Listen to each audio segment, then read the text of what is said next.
So Justin, tell me a little bit about yourself as a coach. Yeah, so I'm Justin, and I'm a Gene Keys master guide for visionary entrepreneurs who are looking to unlock purpose and their higher abilities.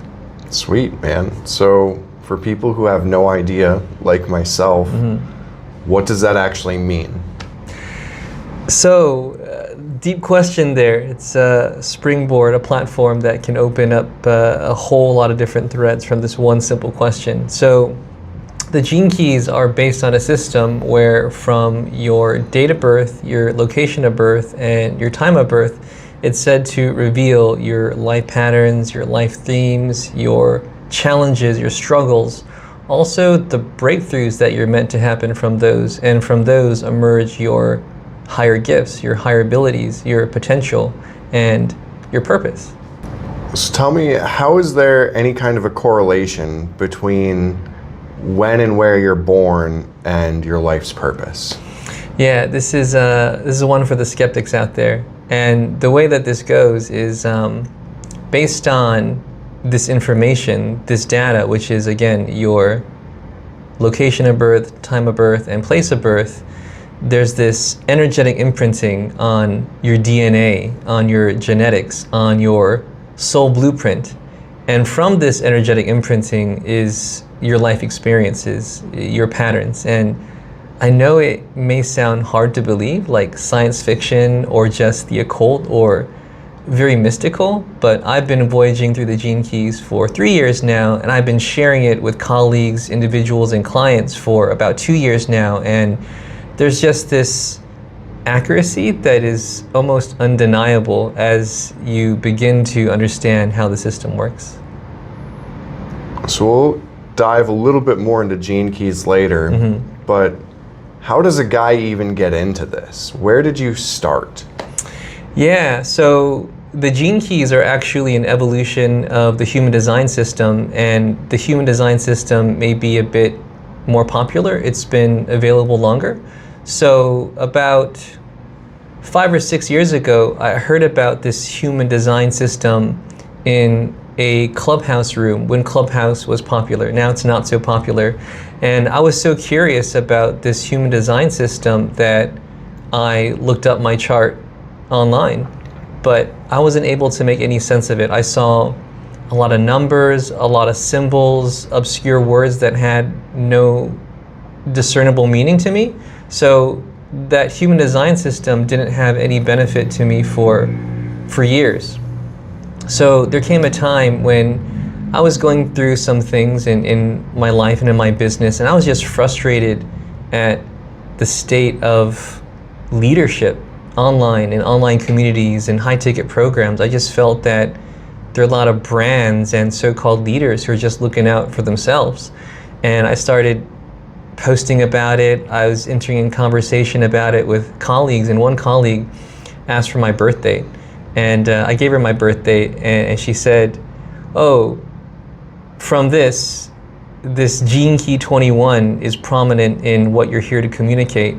You're going to have a problem with hierarchy. You're going to have a problem with selfish leadership. It's one of your patterns or life themes. And I was so curious. I was like, what do you mean? I'm talking about this because I'm frustrated, and I've had some bad fallouts with business partners or collaborators that were so-called leaders in these spaces, and I felt I was just expressing myself. And she said, no, it's this Gene Key 21. It's this shadow of control, and it's this gift of authority.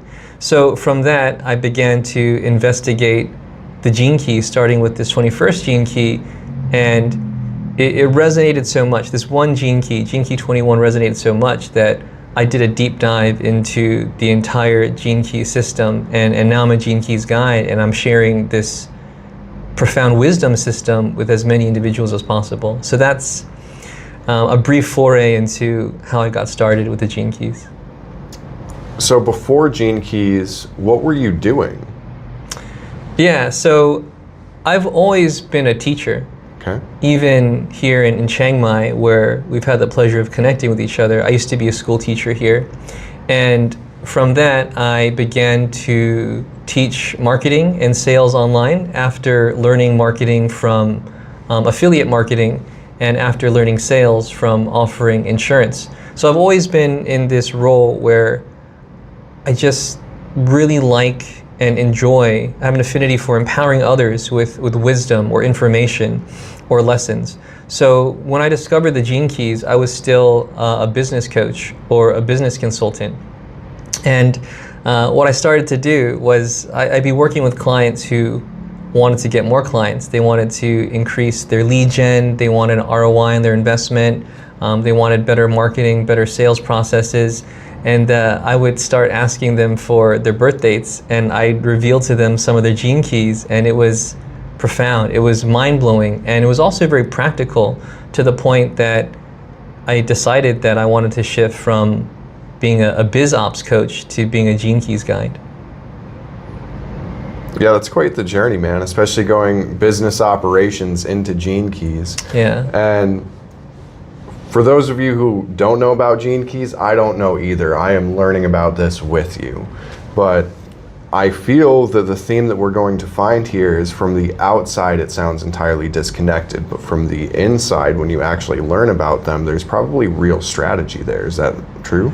Yeah, totally. And I was just contemplating the dynamic of my shift from biz ops to this Gene Keys guidance just over the weekend. And I've gone from this very mechanical guidance to this very mystical kind of guidance. Yeah. But one thing I say is that I'm very practical in how I approach spirituality. And some people say the woo-woo. I like woo. I like practical woo, where two woos is too much. One woo is just enough. Good. So there is very practical benefit for it. And I can say that with these patterns that are revealed through the Gene Keys in your energetic blueprint, there's a shadow and there's a gift. So within that shadow is self-sabotage, it's victimization, it's bad habits, it's things that we know we engage in that are not beneficial to us or people around us, but we do it anyway, and very often it's subconscious. So by understanding a pattern from the Gene Key, understanding the shadow pattern, or we also say the shadow frequency, because a low vibrating pattern causes a low vibrating frequency. By understanding that and shifting that, you can embrace and embody this gift frequency or higher frequency. So that said, there's a very practical benefit. For example, one that comes to mind and that I mentioned before is the 21st Gene Key, which is prominent in my profile. And an example of that is the shadow of control. So what is the shadow of control? Well, it's either you don't exert enough discipline to stay in control of yourself and overcome your weaknesses, or you may exert too much discipline and you're just over controlling. So you can sense the heaviness of it with this shadow pattern, this low frequency of control. And the gift frequency of authority is you let go of control. And because you let go of the need or the feeling to control yourself or others, there's this inner authority that emerges. And yourself and others around you, they just respond to the inner authority rather than you having to control or command or try to attain that authority. So there's this energetic understanding of any one of these 64 patterns, because there are 64 Gene Keys. And, well, I just mentioned one of them, and even that is quite profound. So to understand all 64, and specifically which 64 appear in your Gene Keys profile or your energetic blueprint can be quite profound. Yeah, I mean, if that's just the one and there's 64, yeah. Can it be overwhelming to get that much information given to you at once? Yeah, it totally can, and that's why I've answered the calling to be a Gene Keys guide, because often what individuals do is they hear about the Gene Keys and they go to the website and they get their profile, and it's a free profile, but similar to how I mentioned the human design system a few years ago, when I got my free human design chart, it was a mess of numbers and obscure figures and symbols and words that had no meaning to me. So I missed out on all the benefit from that system for years. And I hear some say the same about the Gene Keys. So as a Gene Keys guide, I'm here to offer just practical, grounded, accessible support for individuals to explore the Gene Keys in the best way possible. And even here, as we're conversing, I feel like I'm living and embodying my calling of being a Gene Keys guide and explaining to you a little bit about this system. And what I usually do is I start with a Gene Key that may be prominent in someone's profile. And if that one Gene Key resonates with the individual, then that's a good indicator that it's worthwhile to explore more, rather than sharing the whole system and their profile and that chart and having individuals get lost before they even start the journey. And you've already looked up my chart. Do you want to tear into what might be a prominent thing for me so people can have an example of what this looks like? Yeah, sure. I was actually going to mention that. So it's a good segue into sharing with you about your chart. So in the Gene Keys, there are these 11 spheres, and each of these 11 spheres has a different theme. So one of the first spheres that we explore in the Gene Keys is called the sphere of your life's work. And your life's work is what you're here to experience. It's what you're here to do. Also, from the gift frequency, it may be what you're here to share with others. And for your life's work, you have Gene Key 20. And Gene Key 20 is the shadow of, oh, that's what it is. It's coming to me now. It's the shadow of superficiality. But what gift can emerge from a dynamic of superficiality? So it's actually the gift of self-assurance. So from this energy of superficiality, there emerges this dynamic of self-assurance. One thing that I haven't mentioned yet is that there's actually a higher frequency beyond the gift frequency, and this is referred to as the Siddhi frequency. And Siddhi is a Sanskrit word that means divine essence or divine power. So in regard to this 20th Gene Key, which is again the shadow of superficiality, the gift of self-assurance, the highest frequency is the Siddhi of presence. So to talk a little bit about the energetics of the shadow frequency, and then I'll talk about the gift and a little bit about the Siddhi to see if it's something that resonates with you. And also because it is a key within my profile, it's one I've contemplated, and it's one that I feel I'm not only sharing with you, I'm reminding myself of. So this shadow of superficiality, or this pattern of superficiality, is this discomfort of truly being yourself. It's almost as if through operating through the shadow frequency, you're behaving based on what you feel the environment calls for, based on what you feel those around you are looking to see within you. So again, it sounds like a very heavy dynamic, and it is, because in life everyone wants to be themselves, but everyone also wants to belong. So how do we maneuver this dynamic of being unique individuals but also belonging with others within our friends or our colleagues or in communities?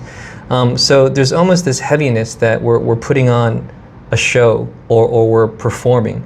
We can't truly relax into who we want to be, or who we're meant to be, because there's almost this self-obsession with ourselves, and that self-obsession is we don't truly know how to relax and just be ourselves.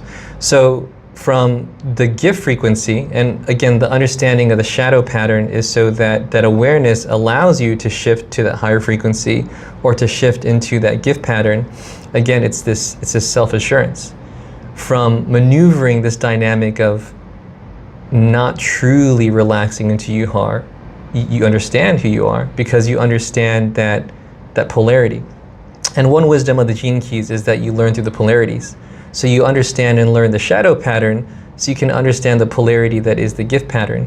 And the gift pattern is you just know who you are. You walk into a room, you're engaging with your friends and your colleagues, and you're no longer thinking about who you are or how you should perform. It's no longer about theatrics. You've just relaxed into who you're meant to be, and you care, but you don't care. right? You're aware of other people's preferences, and you're aware of your preferences, and you just let it go. You just let it flow.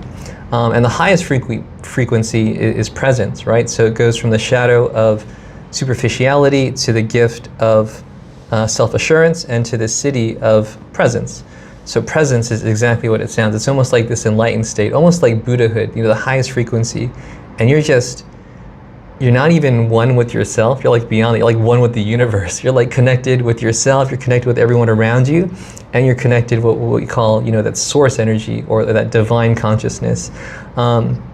So again, that's just one gene key that I'm talking about. And there's 64 of them. Each one has a similar wisdom or similar dynamic. And again, this is gene key 20, which is at the sphere of your life's work. So I'm curious to know if this resonates with you. Yeah, there's some resonance to it, right? Yeah. And then talking about like the shadow of superficiality, wanting to put yourself in spaces and wanting to be a part of those spaces and blending in. Yeah. Like, let's talk from a medical diagnosis standpoint and personality standpoint, aside from the singular woo. Yeah. Like, I've got somewhere between ADHD and autism, and a symptom of that is masking, where I'm just automatically picking up and blending in spaces very quickly. Yeah. A piece of that is like linguistic sympathy. Like, I'll pick up accents that I don't have really quickly, and it's like unintentional just molding. And that's something that I had from a very young age. So like, coming at it from a different direction, but the exact same trait of just like wanting to blend in, not wanting to be put into spaces and just taking a piece of those. Now, the other side of that same shadow is that many of the tattoos on my body all revolve around the central theme of know who you are, be who you are, stay true to yourself. And I'm not talking I have one, I'm talking I've got a sword that says you are your own secret weapon. I've got one that means stand up for what you believe in, even if it means death. Another, remember who you are no matter where you go, remember where you came from. Yeah. I aspire to have the heart of a lion, courageous, bold, true to its nature. I could keep going. One thing that is very apparent to me as I share the gene keys and a person's gene keys with them as my vocation as a gene keys guide is that this isn't the first time that someone has connected their tattoos with some gene keys that I've revealed to them. Yeah. And the word that comes to mind is synchronistic, or this word synchronicity. And a lot of individuals share with me and share with others that the voyage through the gene keys or exploring their gene keys, there's just these synchronistic circumstances and good fortunes that just arise. Or it can even be that something that has significant meaning to you, enough that you get a tattoo of it, is also related to one of your gene keys. So I find it fascinating. And again, it's from your energetic blueprint, which is from your date of birth, location of birth, time of birth. So you said that you have this dynamic with autism, and it may not be by chance. Like, there may be a pattern there that is not just a shadow pattern, but a breakthrough or a lesson that is able to emerge. And from that, well, there's profound benefit. And I sense that you've already transformed a lot of this gift pattern on your own through your own life experiences. And I find it fascinating that in life we're all on this trajectory, and awareness of that trajectory can allow us to, accelerate the desired outcome of reaping the reward. And I think of this in regard to the hero's journey, right? If you're aware of the hero's journey you're on, then you're more able to defeat the dragon and overcome the evils or integrate the shadows. But I also find it fascinating that even without awareness of someone's gene keys, like, they're already shifting to that higher frequency. They're already shifting to embody more of that gift.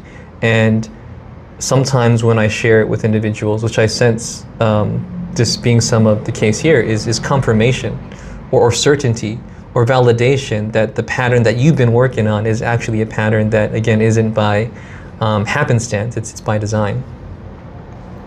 Yeah, absolutely. And I think much of the piece of the journey that I'm on now is absorbing the shadows of, in the beginning, when you're in self-development and you're working on yourself, it's like, there's all these things I'm going to change. I've got these patterns. I'm going to go fist fight my old self. And then you do that for a couple years and you get to a point where it's like, all right, so my old self is still here. They never left the room. And now I've created this internal tension.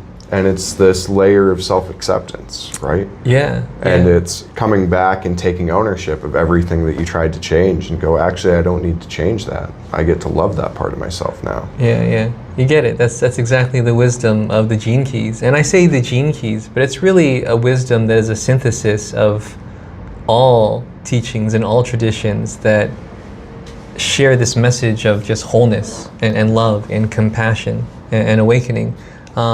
But you've said it, so I know that the gene keys are a system that, even if I'm introducing it to you under the gene keys, like, you're still already familiar with, like, the core wisdoms. And it's just that our shadows or our self-sabotage patterns, or even the aspects of ourselves that we may want to isolate or ostracize, what is necessary for integration and for shifting these frequencies and overcoming these bad habits or self-saboteurs is love and acceptance, and bringing them in rather than pushing them away. And as simple as it sounds, it's hard to do, and most people in different cultures and societies, they do the pushing away rather than the bringing in. So it's the simple wisdom that has a lot of practical benefit. Yeah.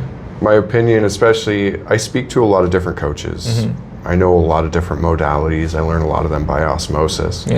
And what works for everybody is a little bit different, but at the end of the day, it's all the same thing.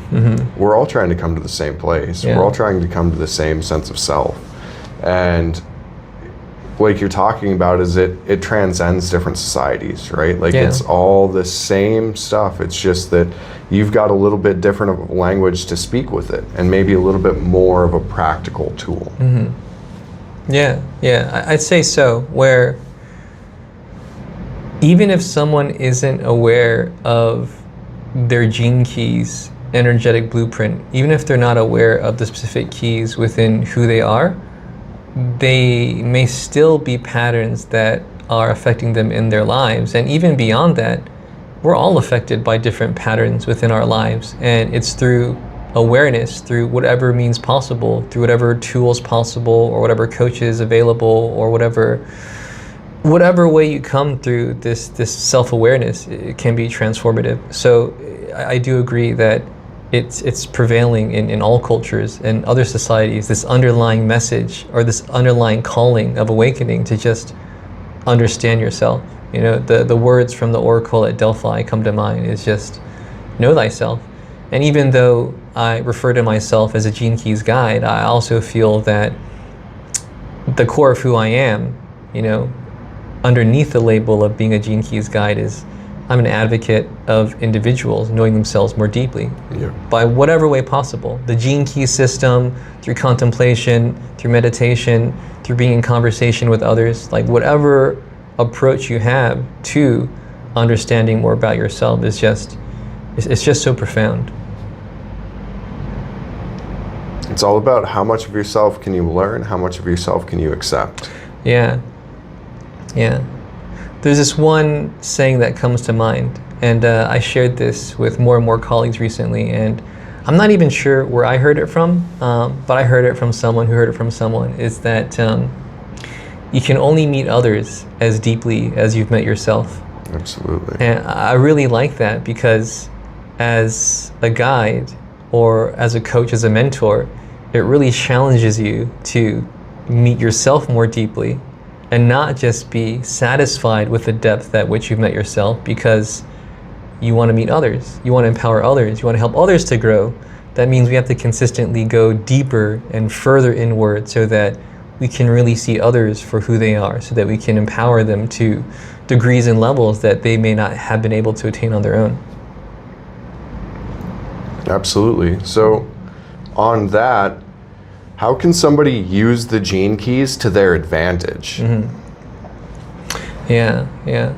So I'd say that in referring to the gene keys, there's more than one dynamic here. There's more than one level here. So the gene keys as a system is getting your profile, which you can do for free online. And some individuals are very capable of going on that solitary individual journey. I do believe that as our societies and cultures grow, especially with all these distractions and all these technologies available to us, I think there's something very special about exploring your gene keys with someone who is not only familiar with the gene key system, but is also familiar with you. So that said, there's a gene key system, right? A very practical system that again is based on your date of birth, location of birth, time of birth. But I also say that there's a gene keys approach, which is more of a philosophy to life, and in a lot of ways business. And that is some of what we're talking about. It's more about integration, self-awareness, softening our shadows and relaxing into who we're meant to be, sharing more compassion within ourselves and others. So either way, like the gene keys approach to life as a philosophy or the gene keys system, I feel both have amazing benefit, practical benefit, and to put those together, it's just amazingly transformative. So to understand your patterns in any way possible, like we mentioned, is very beneficial. So the practical approach to the gene keys would be, well, to understanding the system, understanding one gene key at a time at a different sphere. And again, we talked about the sphere of your life's work in Gene Key 20 there. Like even contemplating that one key has a lot of benefit. And there are 11 spheres within your profile. Again, each one has a different theme. We mentioned life's work. Other themes might be your evolution or the sphere of your radiance or the sphere of your vocation. And each one has a different feel to it. So to deeply understand and contemplate just one gene key at a time can be very practical, very transformative. And we also say that the approach to the gene keys or the approach to life is just a contemplationary approach. So the more you contemplate, the more you transform your life.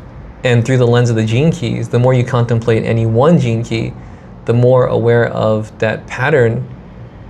You just know that pattern. You can operate more from that gift frequency or that higher frequency, which again benefits yourself and others. Because the gift is not just for us. The gift is once we make that transformation, we can help others make that transformation as well. So in regard to us, because we both have this Gene Key 20, it's not just overcoming this pattern of superficiality and not being truly present as who we are for ourselves, but it's understanding that pattern and transforming it so that we can operate from this gift frequency of self-assurance more, and then we can share with others how they can make that same transformation, even if that key is not part of their profile. So that's some of the practical benefit that I sense from it. Yeah, absolutely. And as a coach who's out here trying to help other people take accountability to change their lives, what's a better way to do that, right? To show up in the way that we have, to show the things that we have gone through and to show others that these are the changes I've actually tangibly made. And not from a space of being braggadocious or anything, but just from a space of, if I have done it, you can do it too, right? Yeah. What's the difference between contemplation and overthinking? Yeah, that's a good question, yeah. So, contemplation, well, the whole Gene Keys approach, and again, the Gene Keys approach, not as a system, I consider a philosophy. And as a Gene Keys guide, I embrace and practice that philosophy as much as I can. So we say that there are 3 different ways to approach. We use the word absorption. When you're aware of your shadow patterns and you integrate those shadow patterns, you shift your frequencies. And those 3 ways are meditation, focus or concentration, and contemplation. So we say that meditation is very yin. There's a very feminine energy to it. It's just about accepting and letting go. In Thai, the words that come to mind are sabai sabai. Just relax, right? Just relax, just let it go. So again, that's meditation. And then concentration or focus is more yang. It's more masculine. It's more direct. It's more you're seeking the solution to an answer. You're trying to solve a problem. And we say that contemplation is both yin and yang, where it's this playfulness of the mind, where you're looking to solve a problem not through effort, but through playful allowing, which kind of combines that yin and yang dynamic. So with that said, I feel that overthinking may be some of that heavy, concentrative focus. It's almost too much yang energy. It's like you're trying too hard to solve a problem. And with overthinking, sometimes it's not even about trying. Sometimes it's a loop. We don't even know that we're overthinking. So I would say that contemplation is very intentional, and it's very relaxed, and it's very playful, where even the phrase overthinking, there's this heaviness to it. Even overthinking, there's this excess to it. So I would say that even in me responding to you, I'm contemplating the answer, right? I haven't been asked that before, but I'm contemplating the answer. Yep. And that is some of the simple wisdom or the simple practice of the gene keys. Like there's something that you're looking to answer, you just contemplate it. So I'm contemplating the answer to you there, but you can also contemplate one of your gene keys. You can contemplate a problem that you have in your business. You can contemplate a problem that you have in your life or in your relationships. So again, the contemplation is just this very soft, relaxing, playful approach of tackling anything in life with the power of your mind. Absolutely, and I think that's an important distinction to make, right? And the word that you used that really stood out is looping. When you're overthinking, you're just continuously looping on the same thought. There's a stuckness to it. You're just staying stagnant.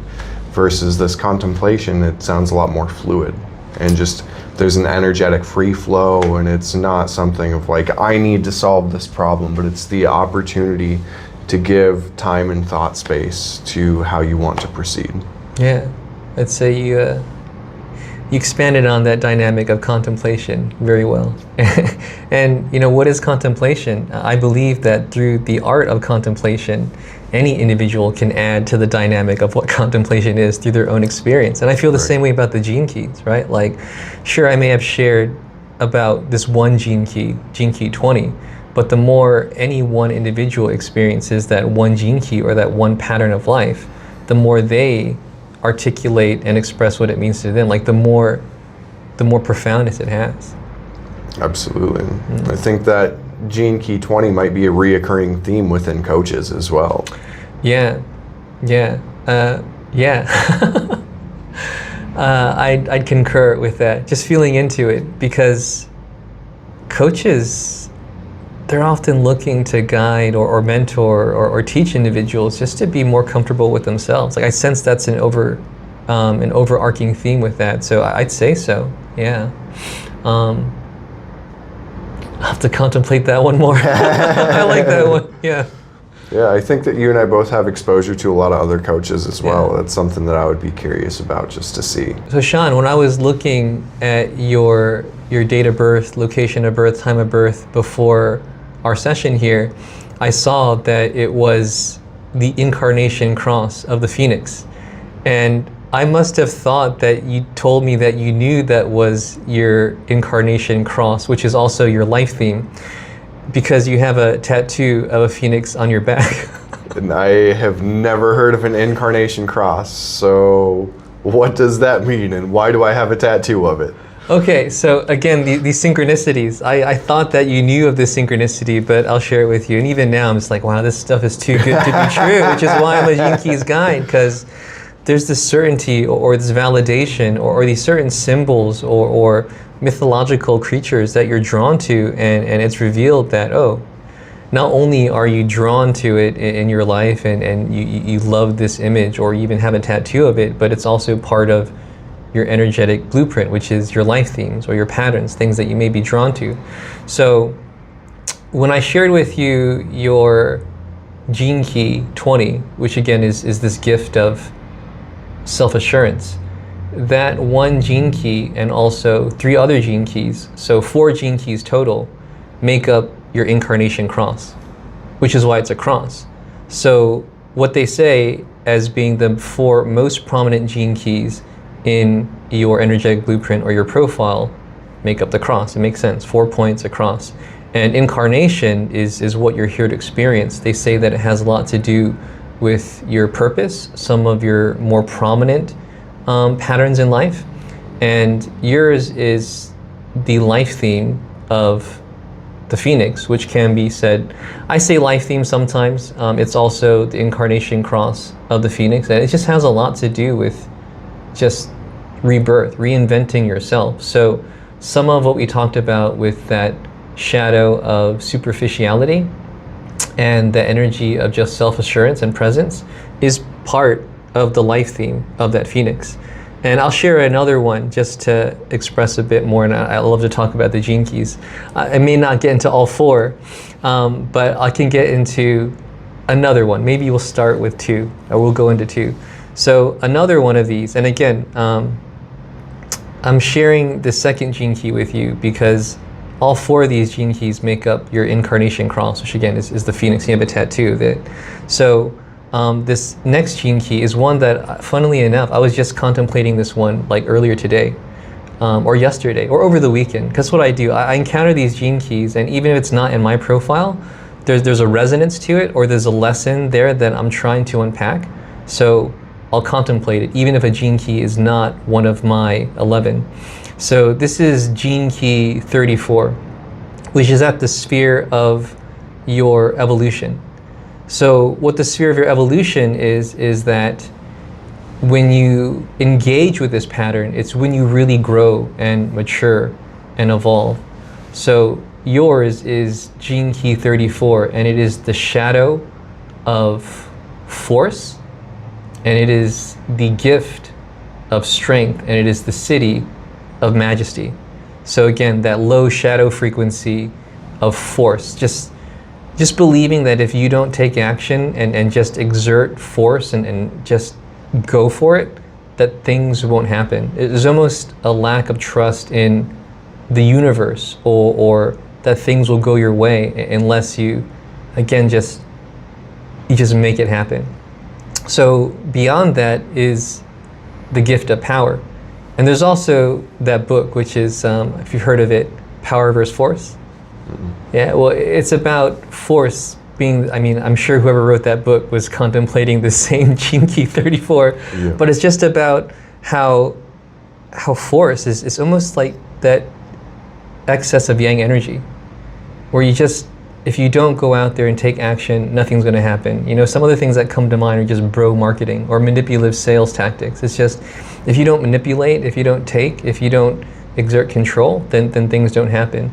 But power also has a lot to do with this dynamic of just presence and just allowing things to be. So I sense there is a synergy between the 20th gene key, which I mentioned, and these are actually programming partners, gene key 20 and gene key 34. So programming partners appear at opposite sides of the wheel if you were to order all 64 gene keys in a wheel. And what they say is that for the programming partners, the shadows are heavier if you're operating from that shadow frequency. And you can kind of sense that, right? Superficiality and force.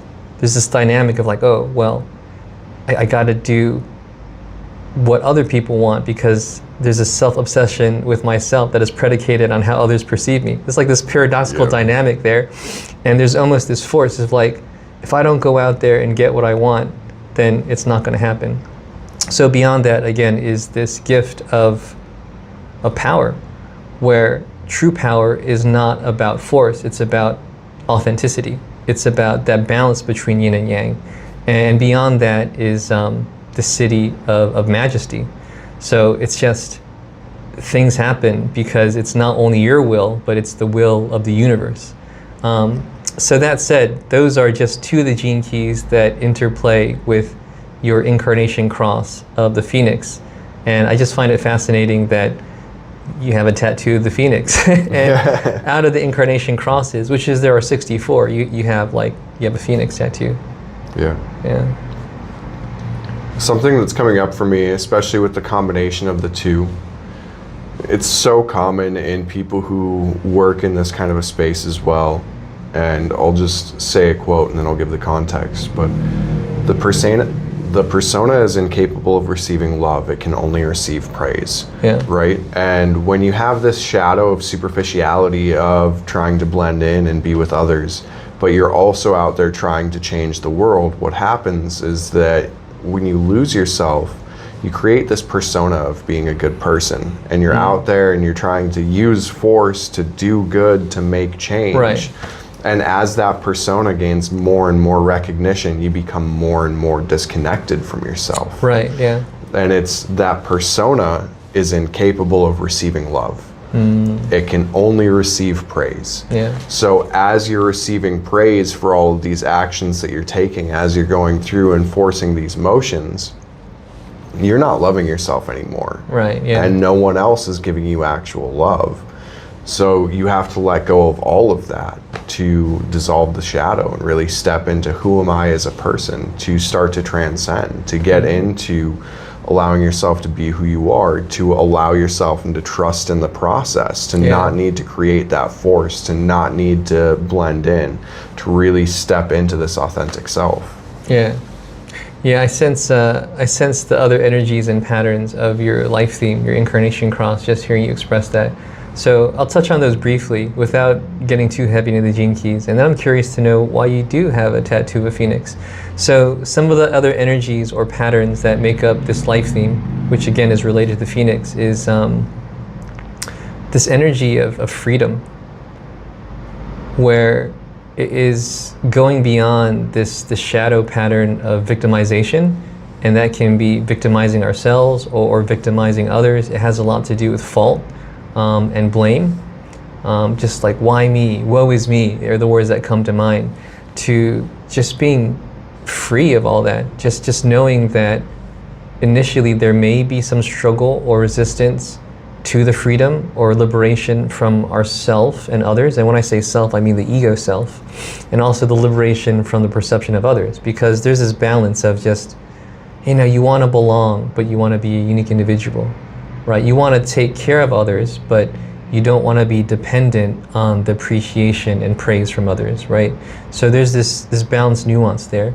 And also one of the other energies or patterns that is the last of the four with your incarnation cross has to do with this pattern of dishonesty.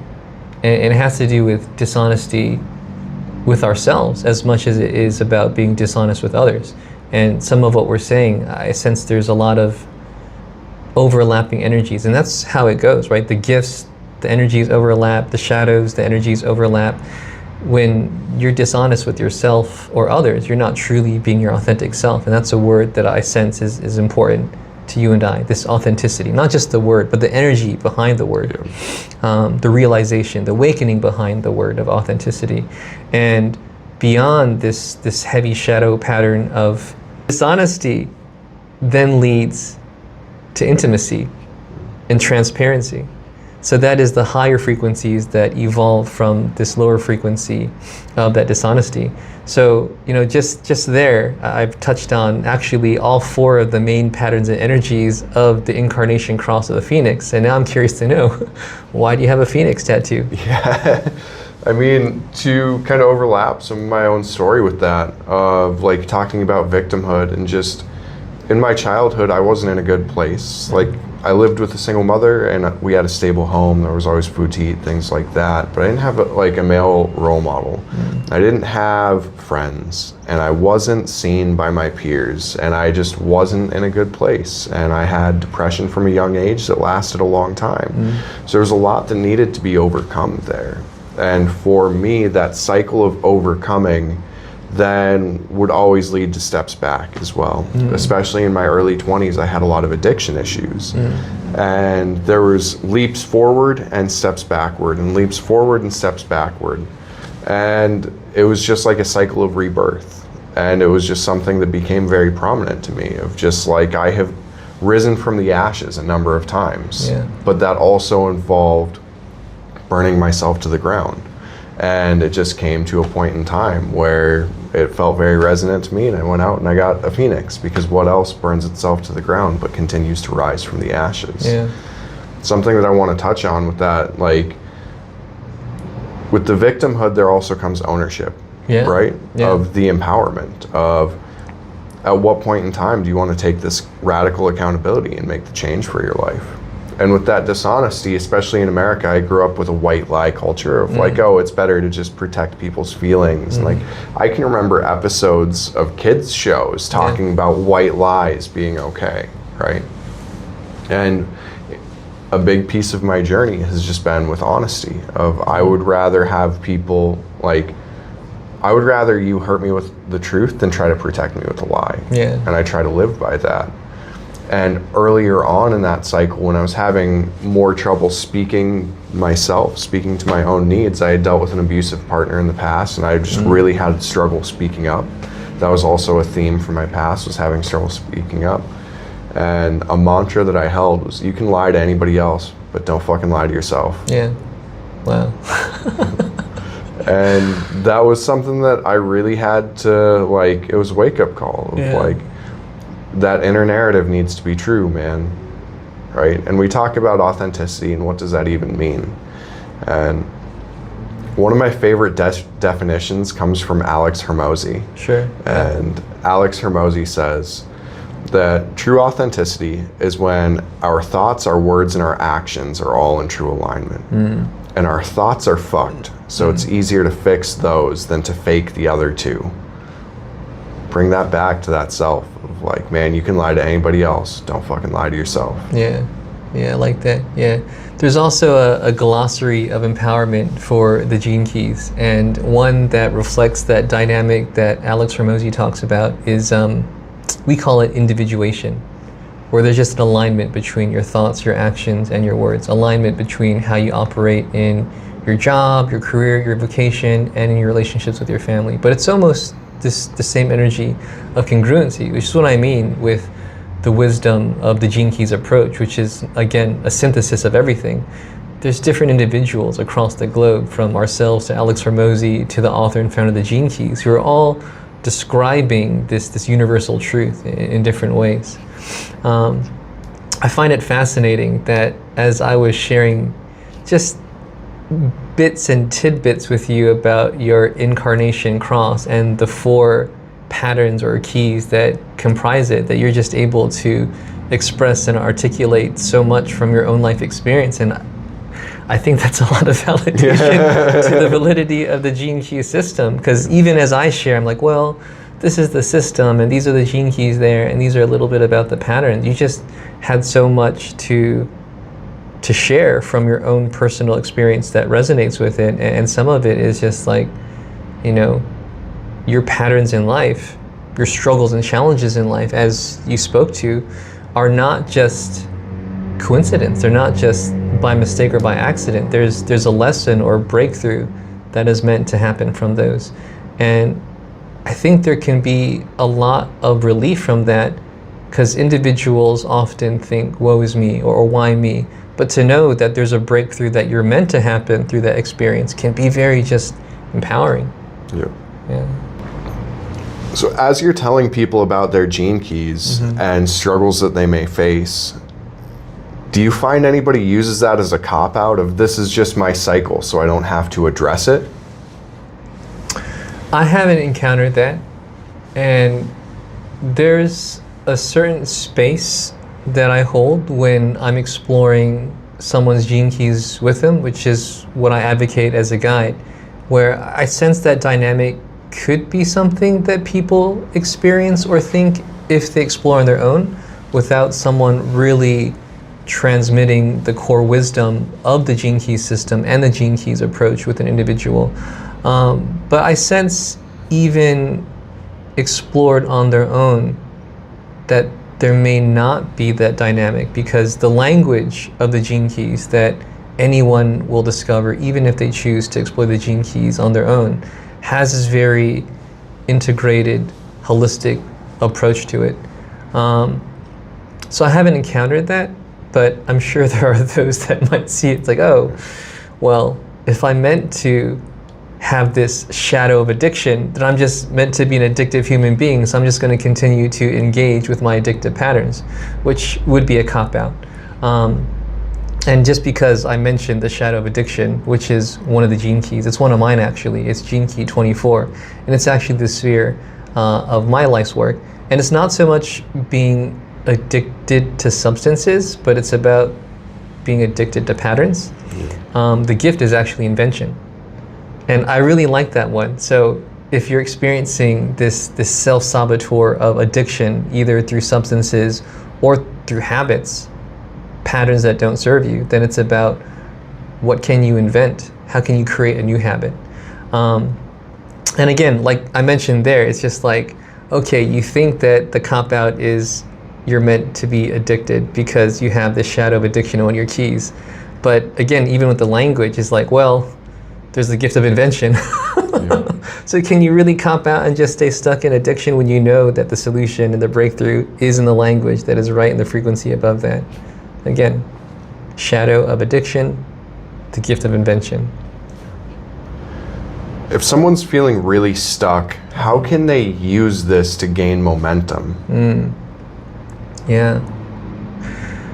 It's an interesting question. And there are a lot of layers and nuances and factors for any one individual, which is why it can be so valuable to work with a coach or a guide. Like, what is really preventing momentum in someone's life? And again, we've talked a lot in this conversation about words and the patterns and energetics behind the word. What does momentum mean to this individual who's stating that they have a lack of momentum in their life? What are they really trying to gain momentum towards? So in a more general sense, I would say that voyaging through the gene keys can be an amazing, uplifting, and enlightening experience. But it's with integration and shifting of frequencies and also shifting of your habits that change actually happens, that substantial momentum can begin to gain forward traction in. And you know, you've quoted Hormozy, and even before this conversation, we both mentioned him, so we have an affinity for him for sure. And it's how he talks about learning. It's so simple, it's so practical. He talks about learning as same condition, new behavior. So to learn about the gene keys, or to learn about a gene key, to learn about a sabotaging shadow pattern, and to know the gift that is meant to emerge, which is the solution to that pattern, and to engage in the same lifestyle, to engage in the same conditions, but not change your habits, well, you haven't learned anything. You're a dummy. So some of that is you learn the gene keys, and through contemplation, through choice, what habit, what pattern are you going to actively shift and change? Which is why working with someone can have so much value, because there's an aspect of accountability that is hard to establish within ourselves. And hey, shifting patterns, shifting habits, like living our best lives is not so easy, because we can often be self-defeating. And self-awareness is profound. Self-awareness is the grounding, the fertilization for transformation. But if you can have other people expand your self-awareness and hold you accountable to do something with that self-awareness and that learning, well, that's empowering. And I mentioned that because, you know, as a guide for the gene keys, as a coach, I think it's important to say that you can do a lot of amazing things on your own, but if you're still stuck in gaining momentum in a life that you're looking to live, you know, help is always available if you seek it out. Absolutely. Yeah. This is a question for my own benefit. But is there stuff about your love life in the gene keys as well? Oh yeah, definitely. Yeah. So what I shared with you is your incarnation cross. Yeah. So I briefly touched on 4 gene keys that make up the incarnation cross, which is also your life theme. It's also your destiny. It's also your core purpose, your prime gifts. Those 4 gifts of your incarnation cross are referred to also as your prime gifts. And just going through those, it would be self-assurance, strength, freedom, and honesty are those for those life theme of the Phoenix. But beyond that, there are sequences. So the incarnation cross in the gene keys makes up the activation sequence, which is said to activate your higher purpose. It's also referred to as the genius sequence. So it's all the same thing. Incarnation cross, life theme, activation sequence, genius sequence, as again, like words, just different layers and nuances of the same dynamic. And it's said to also activate your genius, and not genius in regard to how smart you are or how intelligent you are, but genius connecting that word to its root, which is genes or genetic. It's your core abilities, your natural abilities that are there within your DNA that you're just meant to unlock. And again, I mentioned yours just a moment ago. So beyond the genius activation sequence of those 4 keys, we then go into the Venus sequence, which is also referred to as the relationship sequence. So those are 6 spheres which transform your relationship with yourself and others. Heal karmic wounds, heal your relationship with yourself, your others, your family. And there's something about the Venus relationship sequence. When you contemplate those shadows, when you encounter those shadows, man, they're heavy. I don't know what it is about it, but through my experience voyaging through those and sharing with others, there's like this heaviness that the shadows have that you don't quite encounter as you do that initial voyage through the shadows of your genius or activation sequence or your incarnation cross. And beyond that, just to round it out, and the gene keys, we really like trinities, as you can tell, like shadow, gift, city. And there are 3 sequences for the gene keys. So I mentioned the genius activation sequence, the Venus relationship sequence. The last one is the Pearl prosperity sequence. And it's how you're meant to prosper. It's what you're meant to shift in your pattern so that you truly know your vocation, you know your tribe, you know the essence of your prosperity. Some say it's your algorithm to prosperity. And they don't have this word in the book. They don't use this language in the book, but I know we're both entrepreneurs, we're both businessmen, coach, consultant, guide. I would almost call this last sequence the entrepreneur sequence, because there's so much practical benefit to businesses. So to answer your question, yeah, it does go into relationships. Yeah.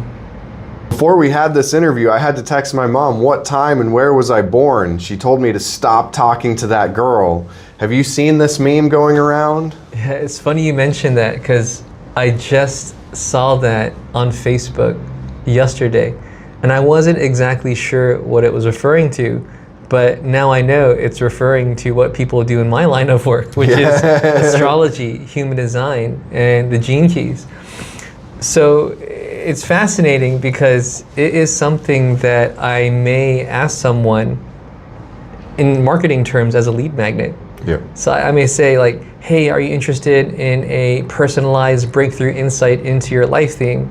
And if someone expresses interest, then I say, oh, what is your date of birth? What is your location at birth? What is your time of birth? So it's funny that it's gotten so popular, this dynamic of profound insights from your date of birth, that it's become a meme. So I'm familiar with what it's referring to, and I think it is kind of funny. It reminds me of this one where, hey, I just heard from someone I haven't talked to since middle school. They must have joined a new MLM or network marketing company. Yeah. A central theme to my message is radical accountability, taking ownership for everything in your life. Like things that will happen, things from outside of your control will always be happening, but it's up to you to take ownership. Do you think that the gene keys are in line with that, or a cop out to it? Yeah, that's a good question. Yeah, it's a really good question. I have to think on this for a moment. What comes to mind instantly is that, again, people are so unique and so diverse. And I think that individuals can use any system as a cop-out, because systems are just tools. and tools are privy to the internal motivations and preferences of the individual. But I also sense that the gene keys as a system and as a wisdom tool will more than likely resonate with those who are not interested in more cop-outs, because in life there's a lot of cop-outs already. I mean, you turn on Netflix, you turn on YouTube, and you know, sure, there's a lot of great content on Netflix and YouTube, but what I mean is that you engage in the entertainment or systems or tools out there not for personal growth, not to expand consciousness or develop your own self-awareness, but just to waste time. And I may say that someone who feels called to explore the gene keys is probably not looking for distraction. Where the gene keys resonate with people who are really looking to ascend, to evolve, to understand their purpose. And there is a level of discomfort that comes when voyaging through the gene keys, because you are facing your shadow patterns. And I don't think it's going to resonate with this kind of individual that you're referring to. That's what I sense. Something that we talked about earlier as well is the gene keys present you with a lot of information, right? And we talked about the change in behavior. At the end of the day, all the information in the world won't make change for you. And Yossi Fisher said it really well when he said that information without integration is simply entertainment. Yeah. It's up to you to use this information and actually use it, so it's not entertainment, right? Could the gene keys be used for spiritual bypassing? Sure. Yeah. It's interesting. I was just having a conversation with ChatGPT yesterday about spiritual bypassing, and I've never done that before, and you're asking about spiritual bypassing today. So spirituality is great. You know, expanding your consciousness is great. Self-awareness is great. Meditation is great. Contemplation is great. But there comes a point when it's just feeling better in the moment without any real substantial change. So again, with the gene keys being a tool or a system, I believe people can begin to explore and just use it as another mode of spiritual bypassing, which is also why, as a gene keys guide, I'm here to really advocate the deeper exploration and the integration and the embodiment and the practical aspects of it, because the gene keys are based on a synthesis of different systems, and some of that is astrology, which is related to horoscopes. And astrology and horoscopes, some individuals look up their information and they say, hey, that's cool, that's neat, and then they do nothing with it. So the gene keys being based on a similar system or related system that can involve a lot of initial novelty. Oh, well, these are my gene keys. Oh, this is my profile. Oh, that's great. And then nothing happens. I do see it as being just entertainment or novelty or a form of spiritual bypassing. And what you're saying, I mean, it really is about just radical accountability and ownership. And the gene keys are a lens or a perspective into that. And one thing you mentioned is this information. So one thing we say with the gene keys approach is that information or knowledge is put into you. Wisdom comes out of you. Wisdom comes from you. So we also say that the gene keys are a wisdom system. So as much as it starts with sharing information, the goal or the desired outcome is as Gene Keys guide, how do I create spaces and create awareness that allow an individual's own inner wisdom to come forth? Because that is true transformation. And also, it's active. If wisdom is coming out of you, yeah. I don't think there's spiritual bypassing going on. I think you've transcended the information and you're really benefiting from it, because there's answers, meaning that is coming within you that wouldn't have come any other way. And it's because you're ready to unlock or allow that wisdom to come through. Justin, it's been so great to talk to you today. Thanks so much for coming on and sharing with me. For people who want to connect with you, where can they do that? Yeah, so I'm working on a centralized location, just one link where you can find me. But right now, if you look at Facebook and you type in Just Growth Services, you'll find me. I'm mostly on Facebook right now. Perfect. And there will be a link in the comments section below.